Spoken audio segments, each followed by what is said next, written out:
Pero lagi kayo, may tayo sa line. So ako lang nila lang ay Pilipino ano? Pilipino.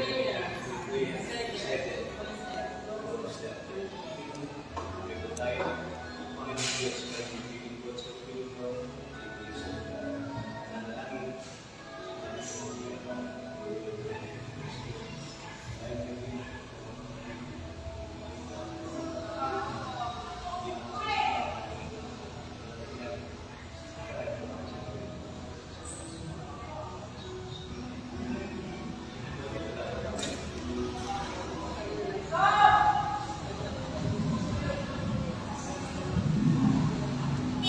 Ito ate, wala na ng pakasyon niya.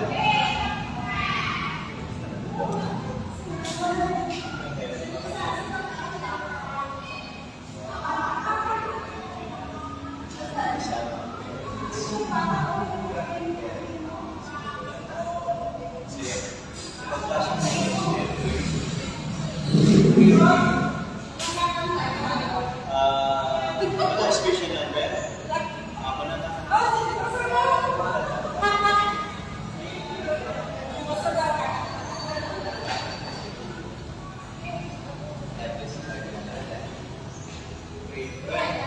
Grade 7, first year. So grade 9, grade 8.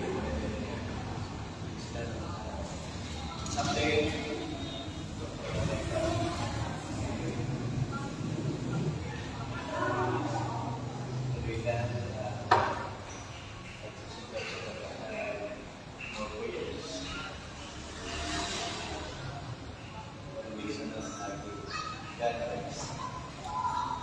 God bless you.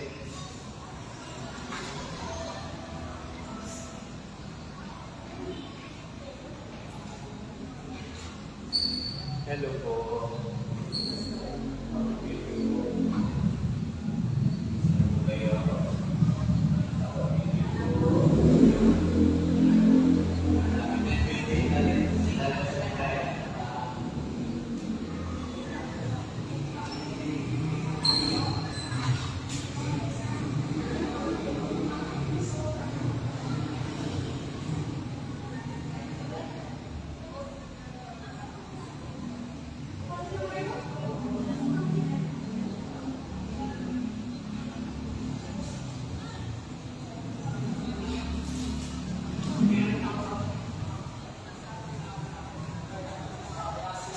Happy meeting mga kapatid. Tayo po mag-start na sa ating weekly prayer.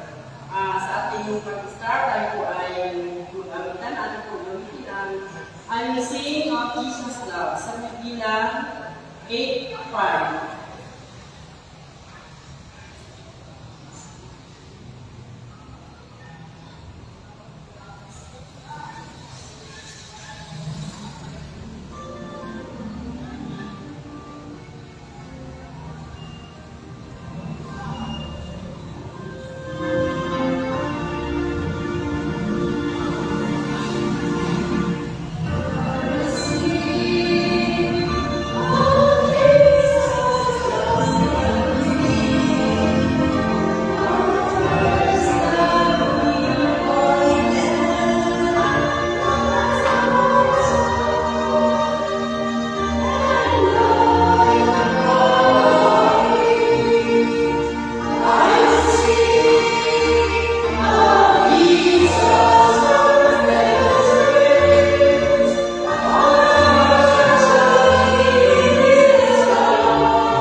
to lay on his mind. This story breathed and trembling and fearfulness, he will accept for the name that is dear. Mornings of joy before evenings of fearfulness. Trust for our country and hope for our dear. Tayo po yung lahat ng buhod para po sa panalangin. Ang mga banal, maaari ng aming buhay. Panginoon, salamat po sa gabi po ito. Patuloy niya ang pagtutuloy ito sa sabay-sabay. Kayo po ay mapuriyan, kasalamatan. Lord, magamit na kaunti lang po kami. Alam po namin na kami, kasama po namin kayo, kasama po ng mga anghel na natuturi po sa inyong pangalan. Yung mga kapatiran ko na hindi ko makapagtutunan po dito, Lord, na mas masunod po sila, mga karamdaman ng kanilang karamdaman, Lord, pag-ibig. At kami po, habang patuloy po sa ating programa ko, gabayan niyo po kami na papapuri po sa inyong pangalan. Patawarin po kami sa inyong kasalanan, at ito ang kanyang panalangin sa pangalan ni Jesus. Amen.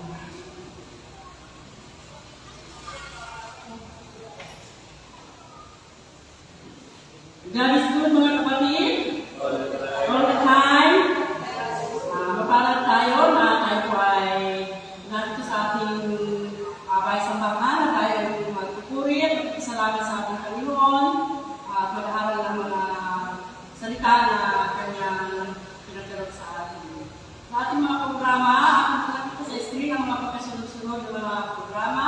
Ang aking lang papakilala ay siyang speaker ay Sister Rona Wayne. At ang magbibigay ng mensahe sa ganito ng papuring awit para sa ating Panginoon ay walang iba kundi si ating puting pastor na si Lito Malalangin. Atin na pong ipag-aat ang isa dyan sa school. Atin na pong ipagkaloob kay Pastor.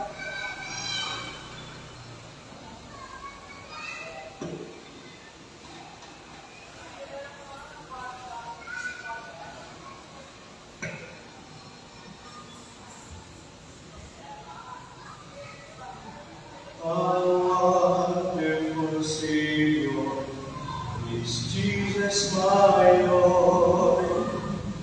A wonderful Savior to me. He hideth my soul in the rim of the night, wherever some pleasures I see. He hideth my soul in the flame of the light, that shadow sunlight thirsty land. He hideth my life in the depths of His love, and covers me there with His hand, and covers me there with His hand. A wonderful Savior is Jesus my Lord. He taketh my burdens away.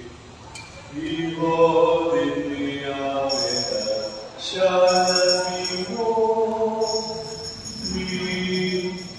He will be set as my bed. He hideth my soul in the flame of the right, that shadows sunlight thirsty land. He hideth my life in the depths of His love, and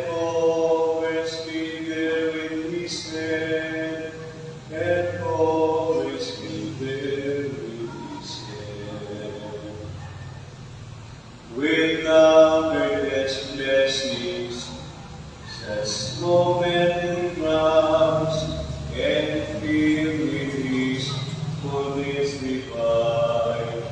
I sing in my raptures, glory to God, for such a Redeemer as mine. He hideth my soul in the flame of the right, that shallow sunlight, thirsty land. He hideth my life, and the depths of His love, and covers me there with His hand, and covers me there with His hand. When God in His brightness does for the night, rise to meet Him, clouds of the sky. His perfect salvation, His wonderful love, I shall with the thousands, I shall with the millions of love. He hideth my soul in the flame of the right, that shadow sunlight, thirsty land. He hideth my life in the depths of His love, and covers me there with His hand, and covers me there with His hand. Amen.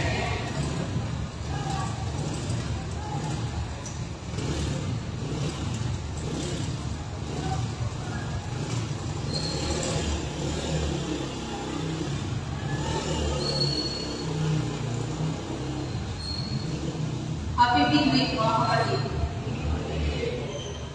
Kamusta po ang inyong kalahating isang linggo? Mabuti, medyo pagod. Maraming pong salamat, Pastor, sa awit na inyong po pinagkalap sa ating Panginoon. Napakabuti po ng Diyos dahil tayo ay nagkaroon ng tagapagligtas sa pamamagitan ng kanyang pagtungana.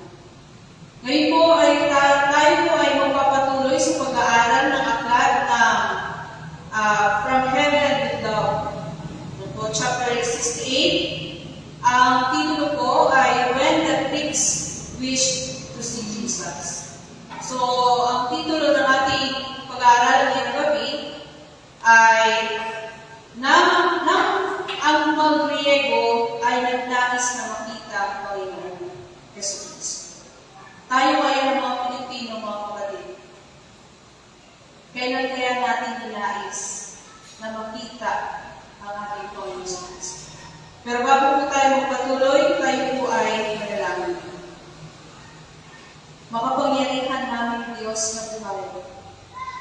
Sa inyong dakilang pag-ibig kami po ay muling narito sa inyong banal na sambahan. Makikinig ng inyong mga banal na salita.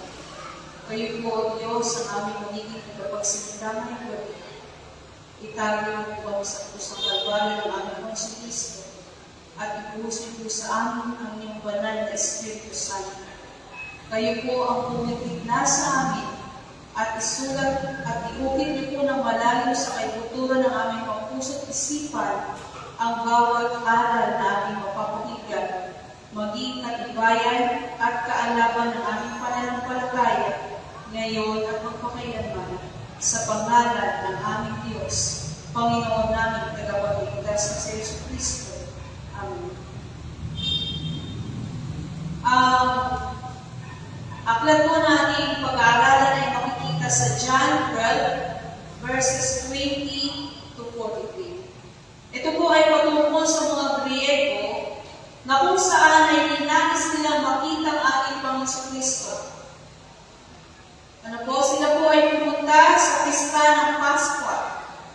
Ang pista ng Paskwa ay nalalaman natin na ito ay pag-alala ng mga Hudyo sa panahon na sila ay iniligtas ng Diyos mula sa pagkaalipin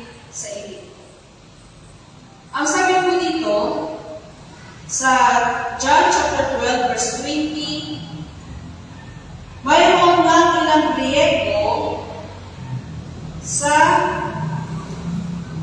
nagsiahon sa kapistahan upang magsasamba. Sabi dito sa book ni Ellen White, among those who went up to worship at the feast were some Greeks. So these came to Philip and said to him, Sir, we wish to see Jesus. Andrew went with Philip and they told Jesus. So sila po ay nagpunta doon sa pista at nais din nilang sumamba at makita ang ating Panginoong Kristo. Tayo ganun din, di ba? Bakit tayo pumunta dito sa church? Para makita ang ating Panginoong Kristo, maranasan ang kanyang banal na presensya. At sabi pa dito, at this time Christ bore the appearance of cruel defeat. He had been victorious in the controversy with the priests and Pharisees, but it was evident that he would never be received by them as the Messiah. Alam na natin yun, na hindi siya tinatanggap at kinikilala o sinasampalatayanan ng mga Pariseo o ng mga saserdote na siya ang Messiah. Siya ang ipapadala ng Diyos bilang tagapagligtas ng bayang Israel. Sabi pa, the final separation had come, the case seemed hopeless, but the great event which concerned the whole world was about to take place. When Christ heard the eager request, we wish to see Jesus. Ang ibig sabihin po pala ng mga kapatid ko, ang buong sanlibutan, kasi ang mga Griego ay sinisimboluhan ng buong sanlibutan na hindi kasama sa bayan ng mga Hudyo. Ibig sabihin ng mga kapatid, sila po ay nangangailangan din ng Kristo sa kanilang mga buhay. Kagaya sa atin, wala tayong dugo ng mga Hudyo, pero naging kabahagi tayo ng kaligtasang ibinibigay ng Diyos sa pamamagitan ng Kristo na ating sinasampalatayanan. Ang sabi pa, echoing the hungry cry of the world, his countenance lighted up, and he said, the hour has come that the Son of Man should be glorified. Yung oras na yun, o yung panahon na yun, na ang mga Griego ay nagdanais ng makita ating Panginoong Kristo. Ang panahon na yun ay nalalapit na ang panahon na ang Panginoong Kristo ay ipapako na sa krus ng Kalbaryo. At magkakaroon din ng muling pagkabuhay. Ang sabi dito, this man came from the west to find the Savior at the close of his life. The wise men had come from east at the beginning. These Greeks represented the nations, tribes, and people of the world. People of all lands and all ages would be drawn by the Savior's cross. Mga kapatid, yung mga Griego pala dito na binabanggit, yung mga Griego na nagnanais na makita ang Panginoong Kristo, ay sinisimboluhan ng mga bayan, tribo, at ng mga tao sa buong sanlibutan, kagaya natin. Kasi tayo ay mga Griego, o tayo ay mga Hintil. Sabi pa, the Greeks long to know the truth and regard Christ's vision. When they said, we wish to see Jesus, he was in the part of the temple from which all except Jews were excluded, but he went out to the Greeks in the outer court and had a personal interview with them.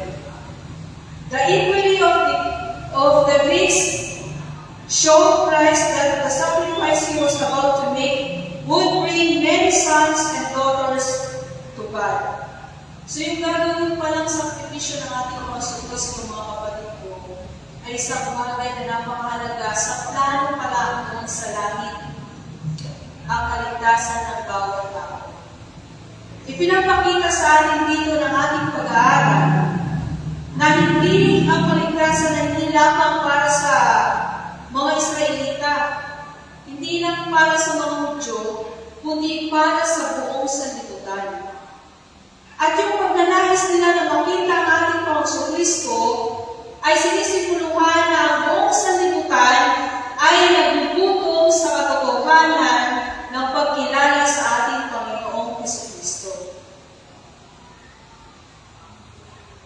Ang pagdating at ang pagpunta ng ating Panginoon Kristo dito sa unang pagkakataon, ang pagkakaalam ng iba ay nalalapit na yung panahon na yun. Kasi sila po ay nagkakaroon na ngayon ng simbang gabi. At pagdating ng 25 ay kapanganakan na ng ating Panginoon Kristo. Pero sa Biblia, wala man yun, pero tayo ay naniniwala na ang Panginoon Kristo ay pumarito upang tayo ligtas sa pamamagitan ng krus ng Kalbaryo. Kasi sinasabi sa atin dito, only by His death could the world be saved. Ibig sabihin, kung hindi namatay ang Panginoon Kristo, walang saysay ang pagpunta natin dito, mga kapatid. Walang saysay ang ating mga pananampalataya kung ang Kristo ay hindi namatay sa krus ng Kalbaryo. Sabi pa, dito ay, verily, verily, I say unto you, except a corn of wheat fall into the ground and die, it abideth alone. But if it die, it bringeth forth much fruit. When the grain of wheat falls into the ground and dies, it spring up and bears fruit. So the death of Christ would result in fruit for the kingdom of God. So, ibig sabihin yung kamatayan ng ating Panginoon Kristo, mga kapatid, siyang dahilan kung bakit tayo nagkaroon ng kaligtasan.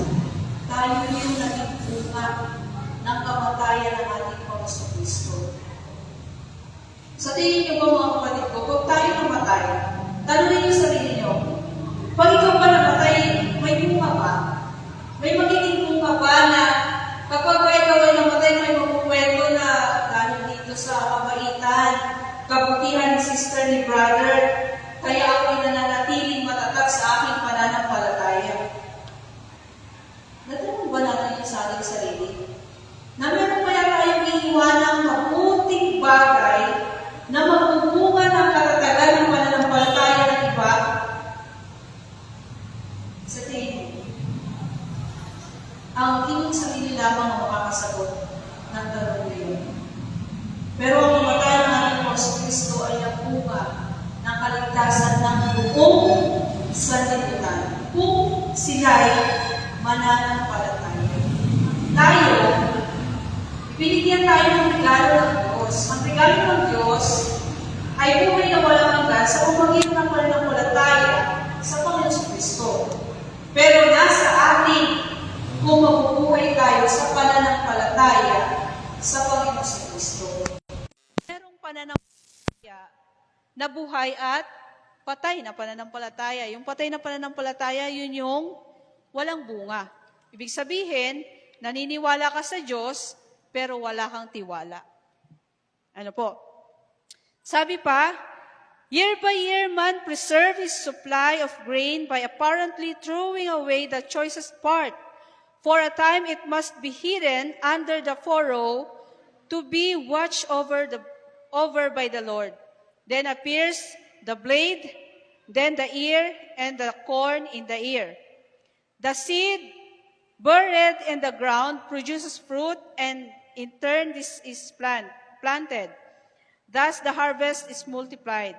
So the death of Christ on the cross will bear fruit unto eternal life.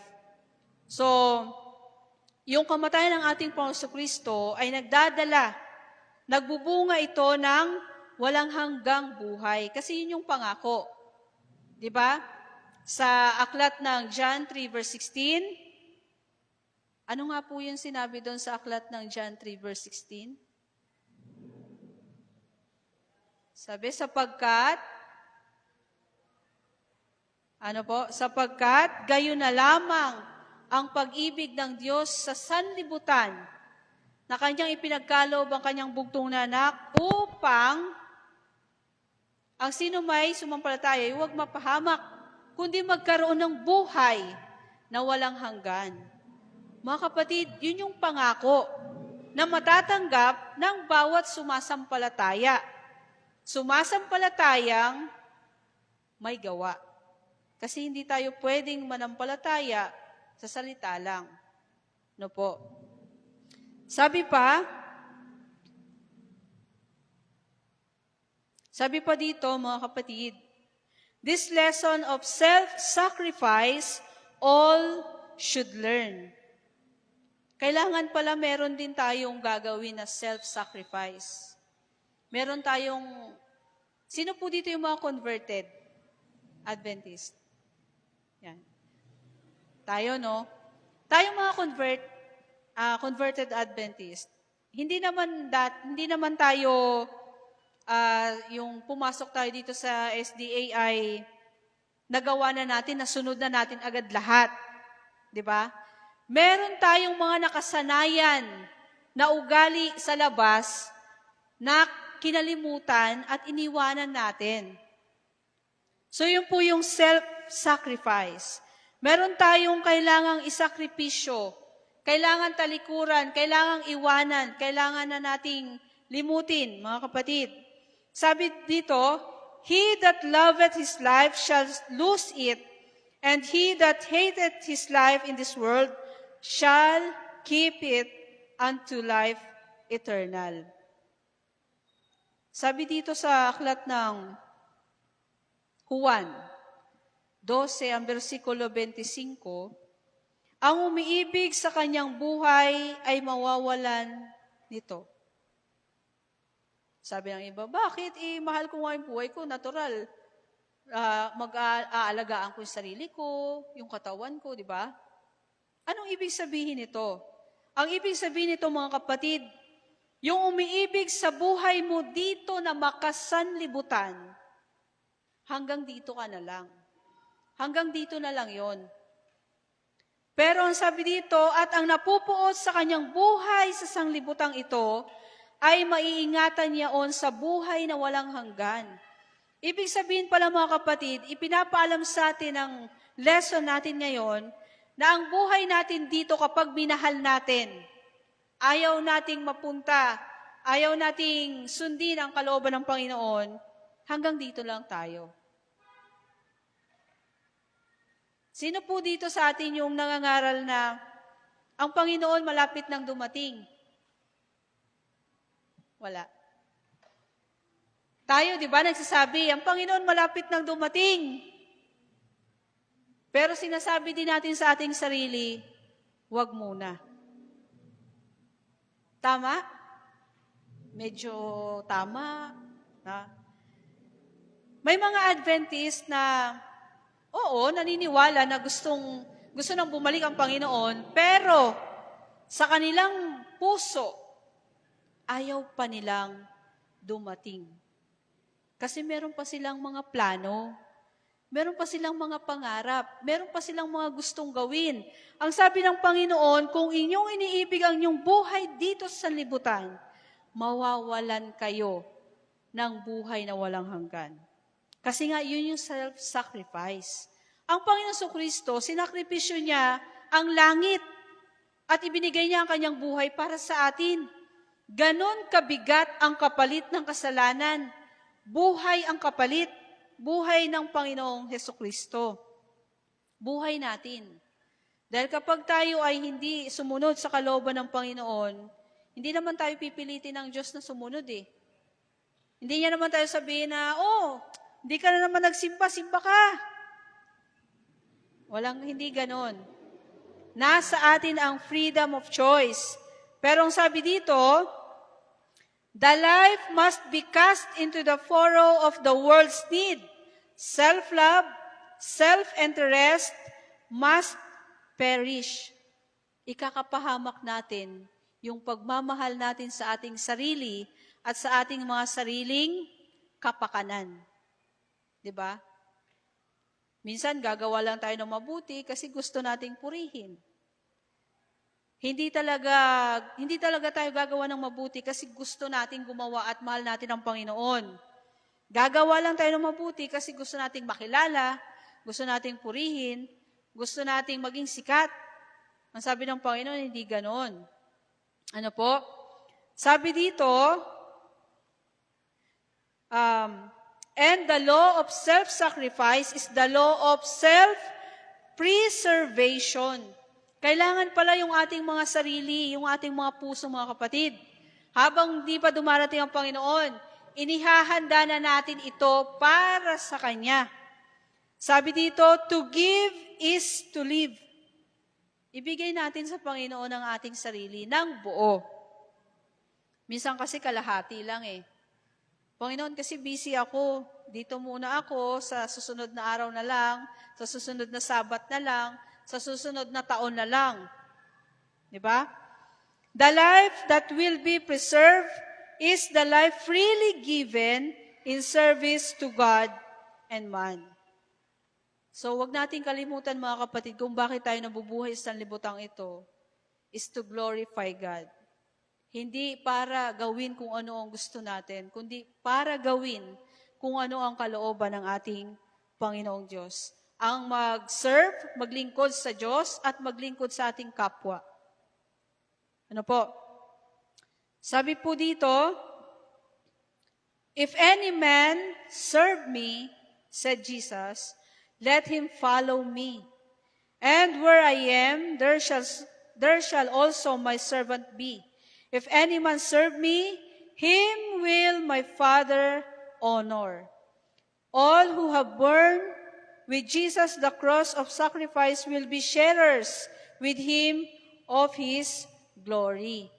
Huwag tayo magtaka mga kapatid kung ang hirap maging SDA. Kagabi ako po ay nasa Christmas party ng aming spa. At ang naging ulam ko lang doon ay tokwa. Kasi ang lahat ng in-order nila ng mga ulam, may baboy at saka mga hipon, mga seafoods. So, sabi nila, bakit hindi ka ganito? Bakit yan lang ang kinakain mo? Sabi ko, kasi sa aming paniniwala, according to the Bible, ganito po, hindi kasi yan kinakain. Sabi, ang hirap pala. Ang hirap pala ng maging sabadista. Mahirap ba mga kapatid?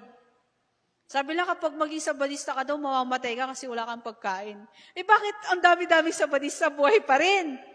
Mahaba nga ang buhay. Di ba? So, sabi dito mga kapatid, kailangan pala tayo, kung gusto natin sumunod sa Panginoon, kailangan nating magsakripisyo. May mga hirap tayong pagdadaanan. Nahirapan ka sa asawa mo, nahirapan ka sa mga anak mo, sa pamilya mo, sa mga kaibigan mo. Minsan may pagsubok din sa loob ng church. Mga kapatid, kailangan yun. Kasi ang Panginoong Kristo nga, hindi naman agad tinanggap eh. Hindi nga sinampalatayanan eh. Pinaalis pa. Diba? Tayo gusto natin sumunod, tapos gusto nating, yung Panginoon, yung naging buhay niya, mahirap. Tapos tayo gusto maging alwan, maging masaya. Na bakit ganito? Kung kailan ako lumapit sa Panginoon, saka ang hirap-hirap. Kasi yung buhay ng Panginoon, nung siya ay nabuhay dito mga kapatid, sa lupa, hindi naman madali ang naging buhay ng Panginoon. Anak siya ng karpentero.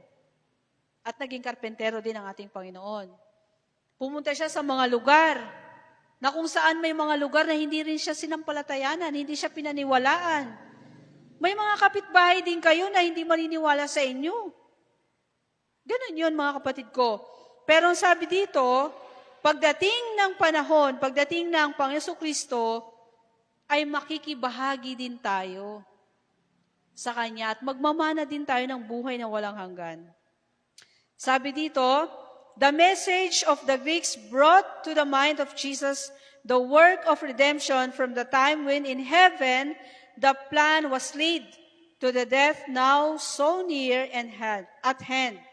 A mysterious cloud seemed to enshroud the Son of God. He sat wrapped in thought. At last, The silence was broken by his mournful voice. Now is my soul troubled, and what shall I say?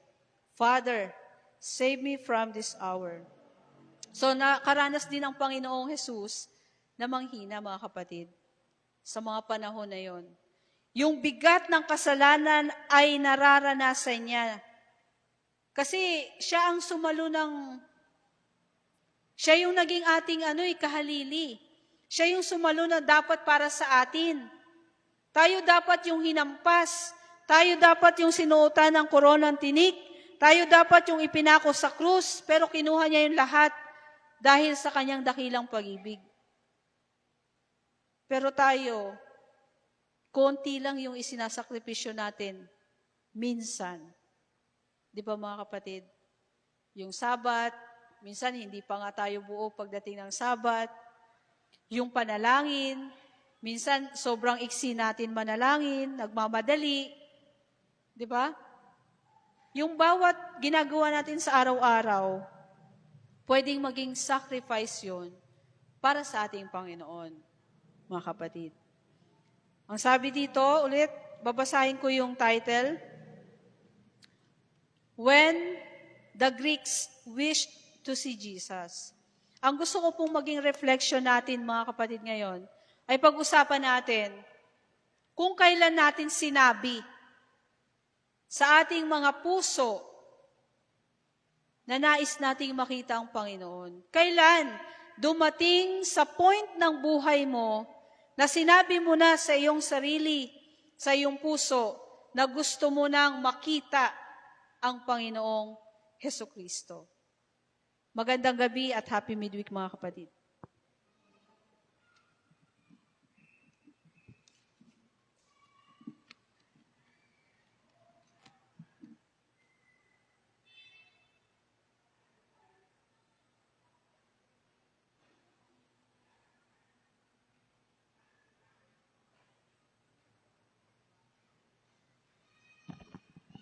Atin pong narinig ang mensahe ni Sister Rona. Tayo na lang po ang mag-usap-usap sa ating grupo sa ating napag-aralan ng reflection. At ang mga prayer request at mga kahilingan ay atin na lang pong isama. Ay isang grupo na lang daw po.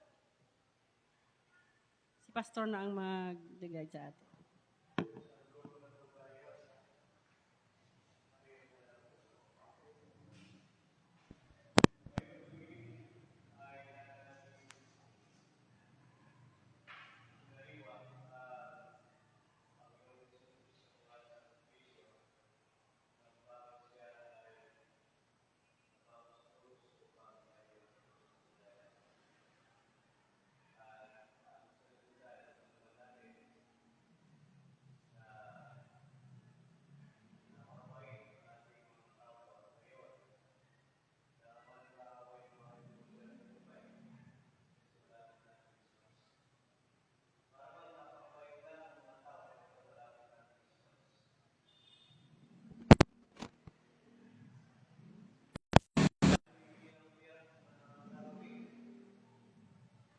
Nilalang ang ating Christian sa bahay. Nabigay siya pera ng mga bata.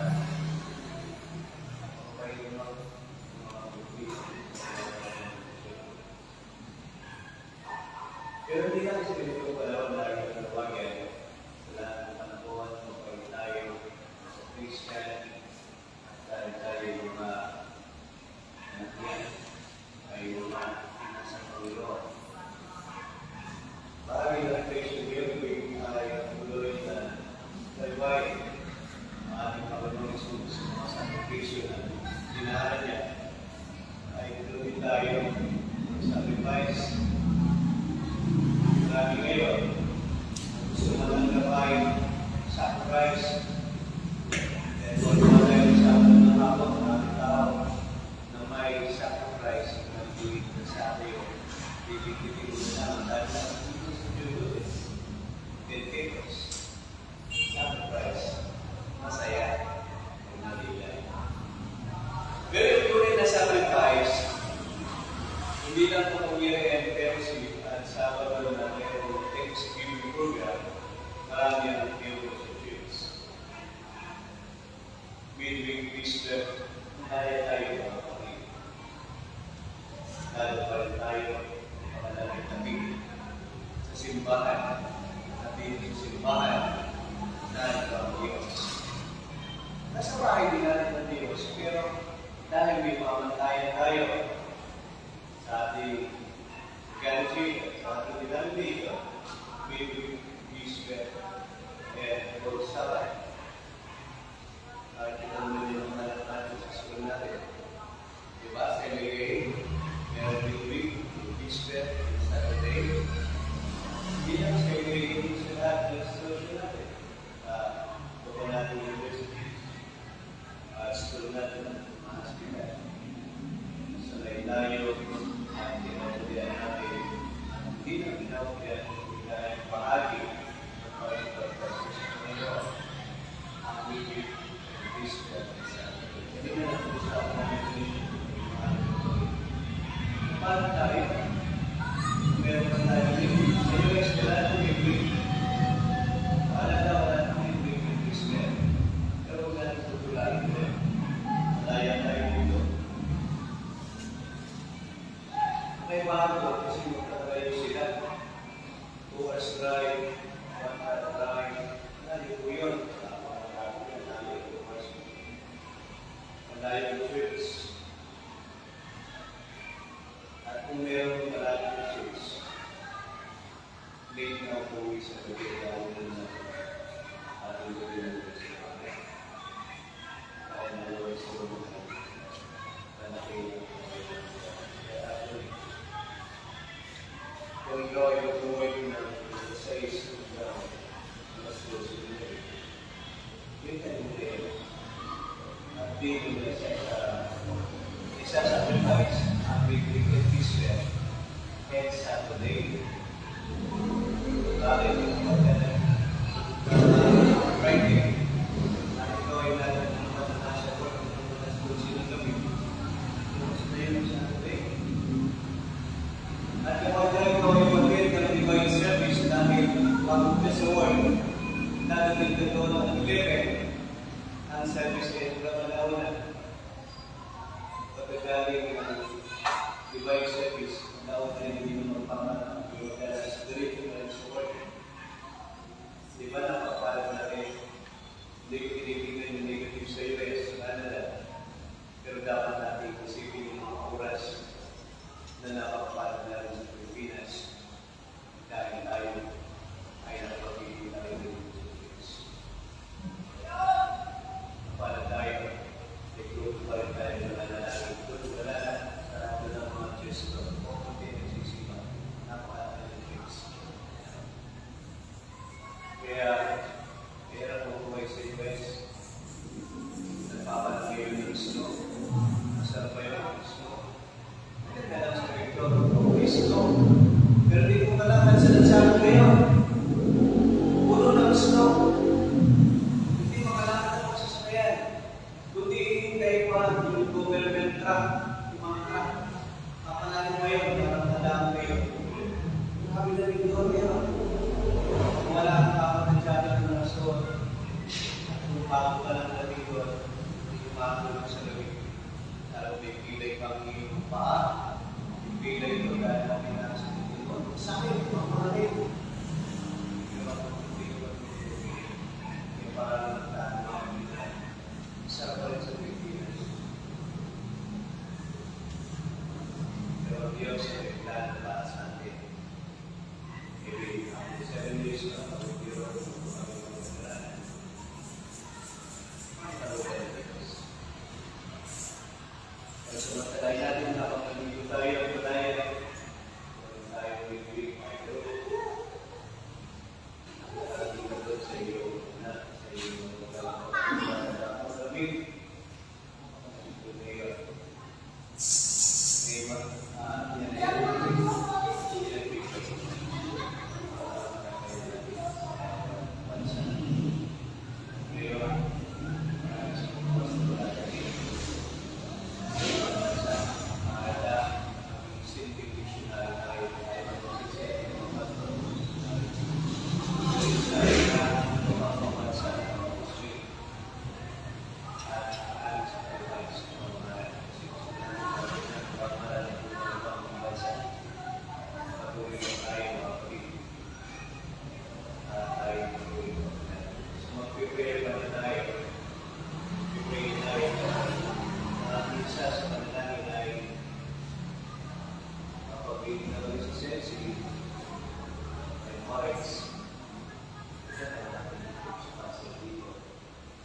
sa St. Peter. 28 years old, dalaga.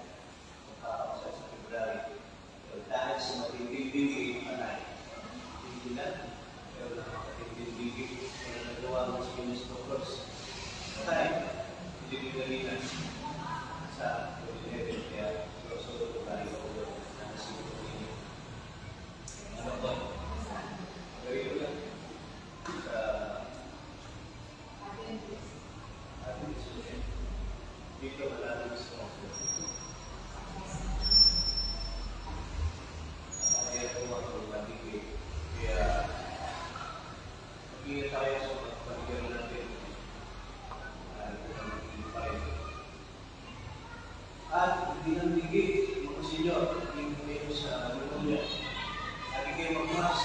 Kahit ako, mag-mask pa, kaya ako wala akong mask. Dahil ko sigurin. Dahil bigyan, ako nagsuot ako. At talagang parang nalagagin ako, pero mabait na Diyos kahit labanan. Nagsuot talaga ako sa lubig. Tumot, nakawisan ako ang kagyan. Kailangan natin yung mga pag-mistake na gawin natin. Depende sa hospital agad. Marawakan ka muna sa hospital. May mga pamahalan mo sa bahay. Kailangan tayo na Diyos. Kailangan din ang paligan. Tayo natin ang Diyos sa hospital. Sabi na po mo ngayon, dahil malamig, dahil may lahat natin masakit, dahil pastor na nilagnan. Dahil sa kanal na hindi na natin sa pamahalan. Pero natulan, pero siguro, na makukulang. Ilan na kayo lahat, pero labanan kayo kasi malabanan ako. Kami ko ang natalagan natin. Papatulog sa bahay. Ginagawa ko na sa bahay, sa size. Kailangan ko sa size. At kita mo ng iso. Tayo tayo. Makain na rin sa mabuhay. Patuloy mag-aaral ng mga anak. Gawin natin ang business. Gawin natin ang business sa ating mga kapatid. Pagsulit ng mga tayo sa buhay ng Diyos. Lahat sa pagsulit bawat sa mga pagpapos sa school. Na tayo ay sinusulit man. At tayo sinusulit natin sa Sabado. Sinusulit natin nagsisipiligaw tayo ng mga ating teachers. Sila tayo, maraming mga public school teachers na mga review sa mga public school at maraming mga teachers pero nanililig tayo. Hindi naman tayo tayo magkabit. Kailangan tayo kailangan sa sila tayo sa tayo para sa kapatid tayo. Kaya natin tayo lagi tayo po ay isa na natin na mag-pray. Pero bago mag-pray, ano lang gusto nila na realize na sa mabuhay sa Yes.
Dahil sa salary. Hindi na mo.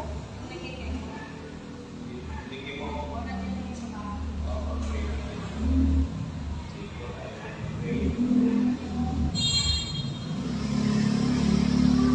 Maraming Diyos kami umulo sa oras na ito bilang manalangin. Nagagana kayo at masunugan kami sa ilang binangan ay kasama sa panalangin sa oras na ito.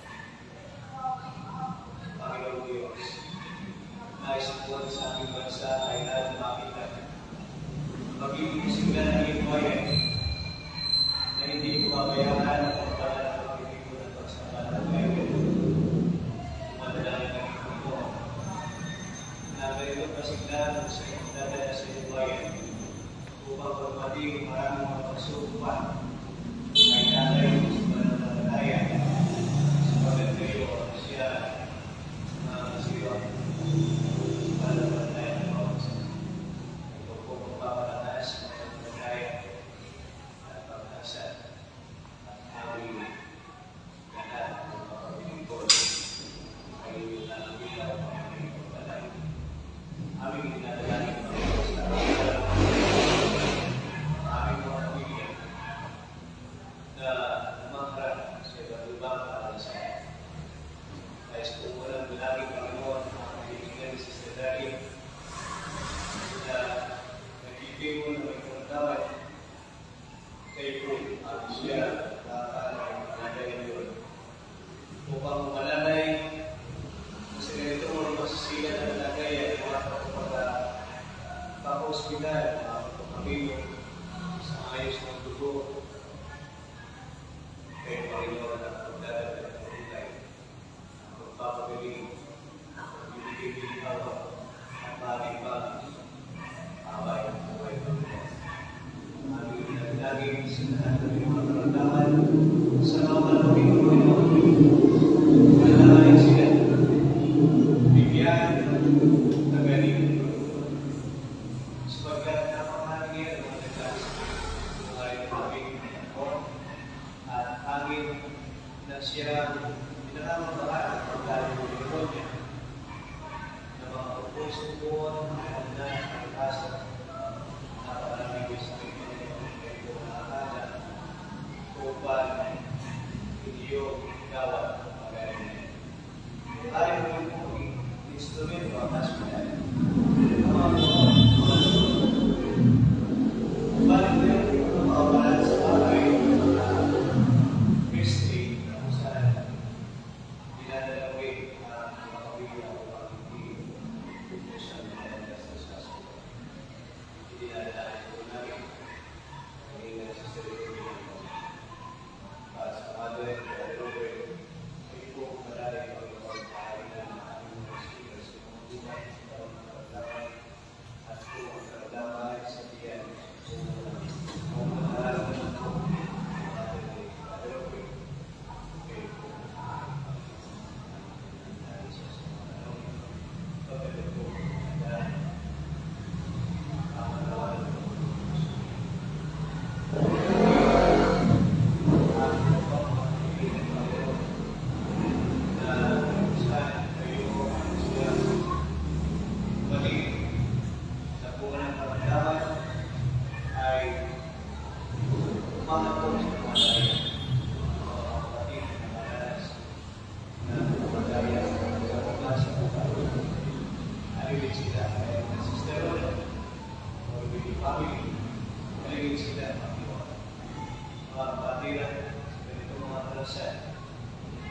ay sariwa pa rin sa alam na paano din ang pagkakaan sa mga graduate.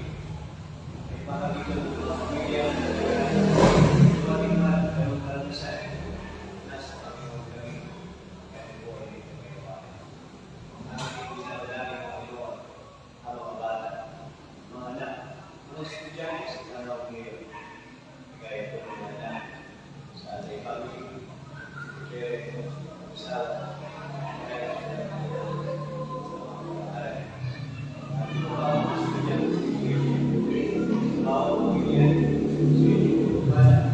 Thank you.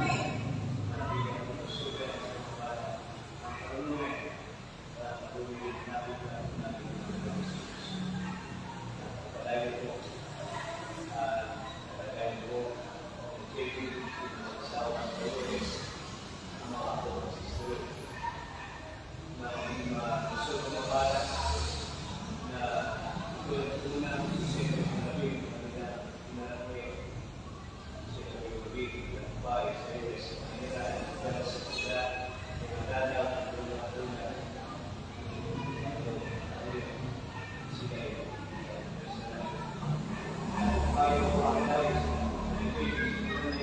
asawa, kailang pamilya. Kailangan din maraming mga kakilala sa pagkakansa sa mga panahon ito ang nagtitiglamig na nadaras sa Diyos. Sa sila sa lamig ng panahon ay nalulungkot na naaari sa ating bansa. Itong malamig ay marami po ang mga kapatid, mga kapwa Pilipino na sa mga pangailangan ay kailangan ng sosyal, sa pinansyal, sa mga pangalan, at sa mga kanukanan na kailangan ng Lipsia. Kaya si Sarona, ako po ang Lipsia sa kawalan sa Lipsia. Kaya si Sarona, yan ang mga pag-ibigod siya sa lulungkot namin, hinihingalan mo namin Lipsia, sa Lipsia. Tulungan po kami mga kaibigan ay hindi mga pagkukulan sa Sterling sa family. Tapos na tayo sa kanya pamangkin, hindi ka kanila ay hindi pa sila na sa kuwan. Tapos dito, tapos sa nasumpo nila mga kapatiran doon sa church, magpatuloy sila sa paglilingkod. Kailan Diyos, maraming mga kaibigan, may nangahalang Panginoon, maging sa ako, Sister Julie, sila ako magkailan ng Panginoon sa pamalan ng namin ng Panginoon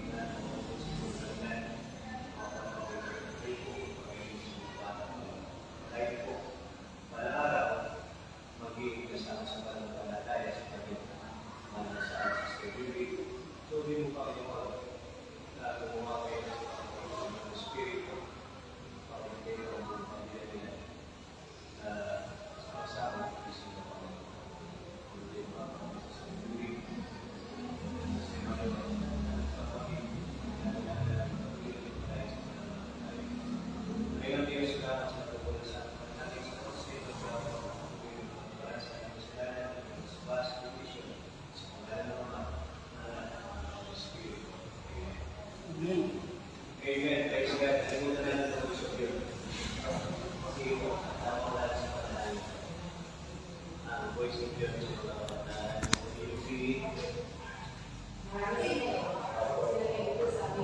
Ito, maraming ko yun.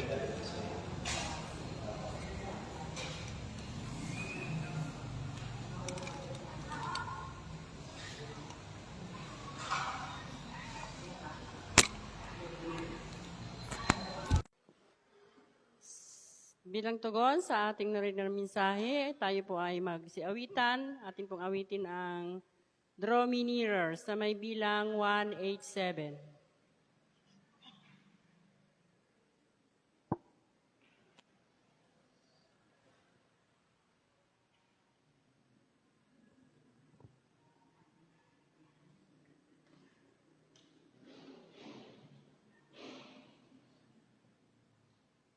(187)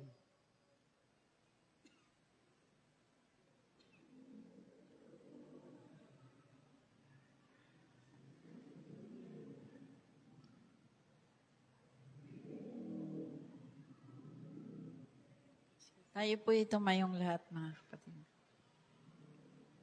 Ano ba yan? I am thine, O Lord. Ready, sing. I am thine, O Lord. I have heard thy voice, and it told thy love to me. But I long to rise in the arms of faith and be closer drawn to thee. Draw me nearer, nearer, blessed Lord, to the cross where thou hast died. Draw me nearer, nearer, nearer, blessed Lord, to thy precious bleeding side. Consecrate me now to thy service, Lord, by the power of grace divine. May my soul look up with a steadfast hope, and my will be lost in thine. Draw me nearer, nearer, blessed Lord, to the cross where thou hast died. Draw me nearer, nearer, nearer, blessed Lord, to thy precious bleeding side. Of the pure delight of a single hour, that before thy throne I spend. When I kneel in prayer, and with thee, my God, I commune as friend with friend. Draw me nearer, nearer, blessed Lord, to the cross where thou hast died. Draw me nearer, nearer, nearer, blessed Lord, to thy precious bleeding side. Let us pray. Banal, mapagpala at makapangyarihan naming Diyos na buhay. Nawa ang mga aral na aming natutunan sa gabing ito ay isulat at iukit ng malalim sa aming kaibuturan ng inyong banal na Espiritu Santo. At kami pong lahat ay maging matibay sa pananampalataya na laging manabik na makita ang ikalawang pagparito ng aming Panginoong Hesukristo. Maraming pong salamat sa inyo, Diyos, sa inyong kagandahang loob at dakilang pag-ibig na ibinuhos sa buong sanlibutan, ngayon at magpakailanman, sa makapangyarihang pangalan ng aming Panginoon, personal din naming tagapagligtas na si Hesukristo. Amen.